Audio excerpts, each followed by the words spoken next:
Hello बच्चों। आज जो कहानी मैं आप सबके लिए लेकर आई हूं उसका टाइटल है क्रिसमस की रुंझुन। सेंटा क्लॉज का चेहरा क्रिसमस आते ही खुशी से खिल उठता था, पर इस साल उन्हें समझ में नहीं आ रहा था कि बच्चों ने आउटडोर गेम्स के लिए कुछ नहीं मांगा था। उन्होंने लिस्ट पढ़ते हुए पास खड़े एक बौने से पूछा, क्या बात है? फुटबॉल, क्रिकेट किट, हॉकी किसी भी बच्चे ने नहीं मांगी है? गोल मटोल बौने ने अपनी फुंदे वाली टोपी को हिलाया और सोचते हुए बोला, शायद उन्होंने बाहर खेलना बंद कर दिया हो। कुछ बच्चों का तो मैं समझ सकता हूँ कि टेस्ट और एग्जाम के कारण उन्होंने कुछ समय के लिए छोड़ दिया हो, पर सारे बच्चे ऐसा कर सकते हैं? सेंटा क्लॉज ने आश्चर्य से जवाब दिया,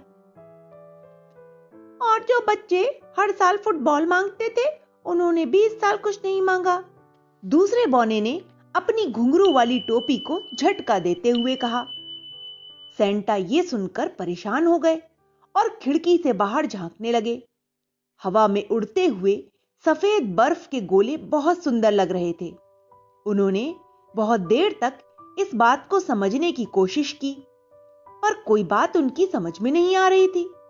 वे सोचने लगे कि आखिर ऐसा क्या हुआ होगा कि बच्चों ने बाहर खेलने वाले सारे खेल पूरी तरह से छोड़ दिए होंगे। तभी एक रेंडियर सांता के पास आकर बोला, स्लेज तैयार करवा दी है, आप बच्चों के उपहार रखवा सकते हैं। हाँ, मैं अभी खिलौनों वाली फैक्ट्री में जाकर देखता हूँ बच्चों की लिस्ट पूरी हो गई या नहीं।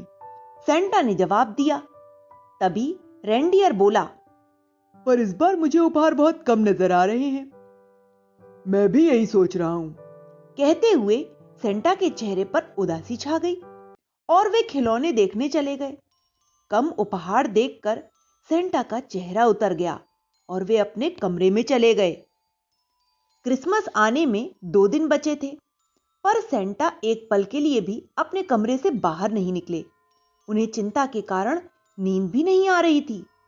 उन्होंने सोचा कि अगर बच्चे ही क्रिसमस पर उपहार नहीं मांगेंगे तो भला कौन मांगेगा। सेंटा तो क्रिसमस के दूसरे दिन से ही अगले क्रिसमस का इंतजार करने लगते और पूरे साल लगातार बोनों के साथ मिलकर खिलौने बनाते रहते हैं। तब भी क्रिसमस की शाम तक किसी को सांस लेने की भी फुर्सत नहीं मिलती थी, और इस साल पहली बार ऐसा हुआ कि क्रिसमस में 2 दिन बचे थे और सारा काम खत्म हो गया था। उन्होंने दीवार पर लगी हरे रंग की घंटी बजाई तो दीवार पर बिंगो बौना दिखाई देने लगा। बिंगो सेंटा को देखते ही मुस्कुरा दिया। बच्चों के सभी उपहारों को स्लेज में रखवा दो और क्रिसमस की शाम तक मुझे कोई बुलाना मत। सेंटा ने धीरे से कहा और लाल रंग की घंटी बजा दी। लाल रंग की घंटी बजते ही दीवार से बौना गायब हो गया और दीवार फिर से पहले जैसी हो गई। 2 दिन तक सेंटा इसी उधेड़ गुन में रहे कि अगर वे पता लगा पाते कि बच्चों ने आखिर खेलना कूदना क्यों बंद कर दिया तो वह जरूर ही उसका कोई उपाय निकालते। और ऐसे ही 2 दिन निकल गए। क्रिसमस की शाम को सेंटा अपने कमरे से बाहर निकले और सीधे जाकर स्लेज में बैठ गए। सभी रेंडियर सेंटा को देखकर खुश हो गए और खुशी से चिल्लाते हुए बोले, हैप्पी क्रिसमस। सेंटा मुस्कुराए और बोले, हैप्पी क्रिसमस। सेंटा के जवाब देते ही रेंडियर्स खुश हो गए और आसमान में उड़ चले। सेंटा अनमने से बैठे थे कि तभी बोनो ने चीखते हुए कहा, अरे रुको, हमें यहां से शुरुआत करनी है। सेंटा ने आश्चर्य से बोनो को देखा, क्योंकि उन्हें याद था कि इस शहर से तो किसी बच्चे ने कोई उपहार मांगा ही नहीं था। पर जब बोनो ने सेंटा को उपहार का किट पकड़ाया तो सेंटा बच्चों की तरह खुश हो गए और तुरंत बोनो के संग उनके बताए हुए घरों की ओर चल पड़े। घरों के अंदर जाकर सेंटा की खुशी का ठिकाना नहीं रहा, क्योंकि सभी घरों में रंग बिरंगी झालरों से जगमगाते हुए क्रिसमस ट्री, ढेर सारी सुनहरी घंटियां, सितारे, कैंडी स्टिक्स और चॉकलेट सजी हुई थी। सभी बहुत खूबसूरत लग रहे थे। सेंटा ने मुस्कुराते हुए एक के बाद एक करके उस शहर के सभी घरों में उपहार रख दिए। जैसे ही स्लेज उड़ी तो बोनो ने दूसरे शहर को देखते हुए कहा, अब हमें उन जगमगाती हुई रोशनियों के पास उतरना है। पर क्या हमारे पास इतने उपहार हैं? सेंटा ने आश्चर्य से पूछा। हाँ बिल्कुल है, आपने उपहारों की तरफ तो देखा ही नहीं था, एक बौने ने हंसते हुए कहा।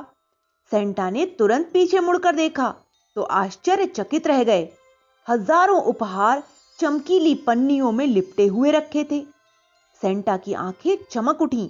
उन्होंने उत्सुकता से पूछा, पर?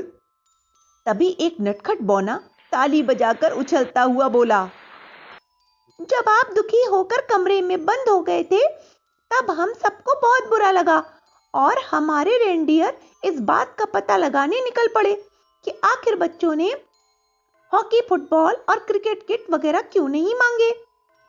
हाँ, क्यों नहीं मांगे? कहते हुए सेंटा ने अपनी लंबी सफेद दाढ़ी पर हाथ फेरा। क्योंकि करीब 200 देशों में कोविड-19 नाम का वायरस फैला हुआ है जो सांसों के जरिए एक दूसरे में फैलता है और इसीलिए बच्चों के साथ साथ बड़ों ने भी बाहर निकलना बहुत कम कर दिया है, बौने ने कहा। ओह, तो फिर तुम लोगों ने उपहारों में उन बच्चों को क्या दिया है? सेंटा ने हैरान होते हुए पूछा। हमने उन्हें दिया तो फुटबॉल और हॉकी वगैरह ही है, पर साथ में मास्क भी दिया है ताकि वे इस बीमारी से बच सकें। मैं बता नहीं सकता कि मैं कितना खुश हूं। कहते हुए सेंटा ने बौने को गले से लगा लिया और स्लेज सभी बौने और सेंटा की खिलखिलाहट के साथ हवा में और ऊपर उड़ चली, जिससे घुंघरुओं की रुनझुन बादलों के पार तक सुनाई दे रही थी। तो बच्चों, ये कहानी थी क्रिसमस की, सेंटा क्लॉज की और उन सारे उपहारों की जो तुम सभी के लिए सेंटा क्लॉज क्रिसमस के दिन लेकर आएंगे। Okay, bye.